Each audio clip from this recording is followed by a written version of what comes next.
Пайғамбарыбыз айтады: "Ал муслиму ахул муслим", мусулман мусулмандын бир тууганы дейт. "Ла язлимуху", мусулман мусулманга зулумдук кылбайт. Мусулман мусулманды жаман көрбөйт. Мусулман мусулманды уят кылбайт. "Ва ман кана фи хаджати ахихи кана Аллаху фи хаджатихи".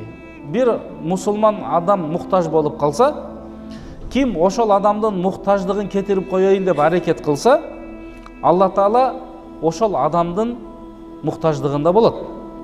Кийин мухтаждыгын кетирет. "Ва ман фарража ан муслимин курбатан фарражаллаху анху курбатан мин курбати яумал қияма". Ким бир момун мусулмандын кыйынчылыкка түшүп калган учурда ошонусунан куткарып койгон болсо, жардам берген болсо, акчасы менен болобу, сөзү менен болобу, кеңеши менен болобу, кандай болсо да жардам берген болсо, кыямат күндүн кыйынчылыгынан ошол жардам берген адамды Алла Таала куткарат дейт. "Ва ман сатара муслиман сатарахуллаху яумал қияма". Ким момун мусулмандын бир айыбын жашырган болсо, ашкере кылбай, ошондон кийин балки оңолуп кетет деп жашырган болсо, анын айыбын Алла Таала кыяматта жашырат дейт. Эми бул узун бир хадистин ортосундагы хадис.